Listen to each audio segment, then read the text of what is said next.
इन्होंने कहा कि इस बजट के बाद अपोजिशन मुंह छुपाती फिरेगी जब पेश होगा तो। और खुदा का करना आप ये देखें सर कि बजट खत्म होते ही जब हम बाहर गए तो वजीर मुंह छुपा के भाग रहे थे, बाहर मुजाहरा हो रहा था, हम बिलावल भुट्टो साहब के साथ मुजाहरे में शरीक। और कोई दिन ऐसा नहीं है बजट का, इजलास का, कि जब बाहर डी चौक पर या दरवाजे पर फोर्सेस ना खड़ी हों, मुजाहिरीन ना खड़े हों, लोग गुर्बत, महंगाई, बेरोजगारी, नौकरी से निकाले जाने पर लान तान ना कर रहे हों और हम कह रहे हैं जी मुल्क तरक्की कर रहा है। कोई दिन ऐसा नहीं है जब ये सड़कें ब्लॉक ना हो। एक दिन आप मुझे बताएं और सारे वजीर पिछले दरवाजे से मुंह छुपा कर निकलते हैं। सर ये आपके लिए कोरोना काफी बेहतर साबित हुआ है, सही बता रहा हूं। और आपके एक वजीर ने टीवी पर भी कहा, वफाकी वजीर, पिंडी से उनका ताल्लुक है, उन्होंने कहा कोरोना ने तो जान बचाई है। क्योंकि आपने सर इस बार कोई कर्जा अदा नहीं किया, सिर्फ इंटरेस्ट दिया है। 13,000 अरब कर्ज जरूर लिए।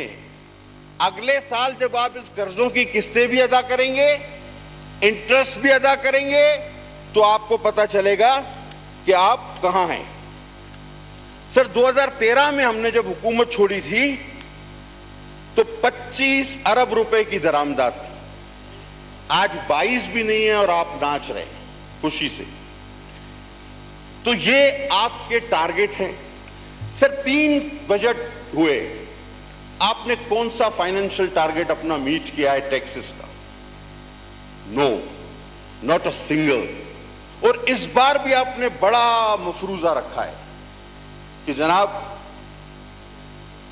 11,000 अरब रुपए और ये पेट्रोल की कीमतें आप बढ़ाएंगे, ये गरीब आदमी के जेब से आप निकालेंगे, ये आप नाजायज टैक्सेस लगाएंगे, महंगाई को इतना ले जाएंगे ऊपर। अब तो गरीब खुदकुशी कर रहे हैं, मुतवस्सित भी खुदकुशी करने लगेंगे।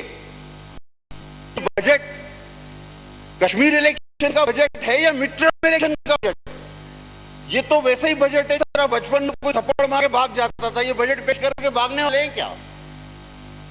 ये जनाब एक ऐसा बजट है जो सिर्फ कागजों तक रहेगा और इससे आगे नहीं चल सकता। सर इस इलेक्शन रिफॉर्म्स बात ही गैर मुल्कियों को वो जो पुराना इलेक्शन एक्ट जो कहता है 120 दिनों में आपको फैसला करना है तनाज़ात का, क्या वो पूरा कर लिया आप तो स्टे ऑर्डर पर चल रहे हैं। आप फंडिंग केस आपकी बेशुमार दरखास्तों की वजह से हुआ है, आप इलेक्शन रिफॉर्म्स ला रहे हैं। आप इलेक्शन रिफॉर्म्स ला रहे हैं जो बार बार कहते फॉरेन फंडिंग केस नहीं चलाना, और वो भी नहीं चलाते, इतने बेचारे बाअदब हैं, और आप ही इलेक्शन रिफॉर्म्स ला रहे हैं। ये दिन भी हमें देखना था, और पता नहीं ये स्टे ऑर्डर कब खत्म होंगे जनाब अली। सर मैं एक बात पूछना चाहता हूं, जो ये बार बार कहते हैं, उठते जागते सोते नींद से बेदार होके भी कहते मैं एनआरओ नहीं दूंगा, मैं एनआरओ नहीं दूंगा। सर ये एनआरओ का मतलब क्या है? हम तो समझे थे कि एनआरओ का मतलब है कि जिसने करप्शन की उसको हम पकड़ लेंगे और छोड़ेंगे नहीं। मैं भी यही समझा था और आम आवाम भी यही समझी थी। लेकिन यहां तो एनआरओ का मतलब यह नहीं लगता। आप खजाना से देखें तो हफीज शेख निकल आता है, उसको कोई कुछ नहीं कहता। आप पेट्रोल से देखें तो बाबर नदीम निकल आया, उसको किसी ने कुछ नहीं कहा।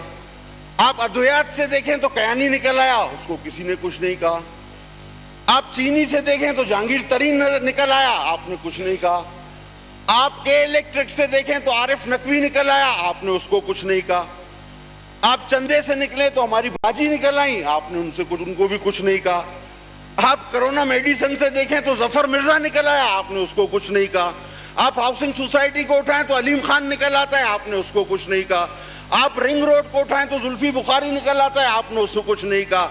आप बीआरटी, मलम जब्बा और रिंग रोड, ये सारे केसेस, फॉरेन फंडिंग, ये सारों को तो आपने कुछ भी नहीं कहा। तो आप क्या नहीं देंगे? ये एनआरओ किस चीज का नाम है सर, मुझे ये तो बताया जाए।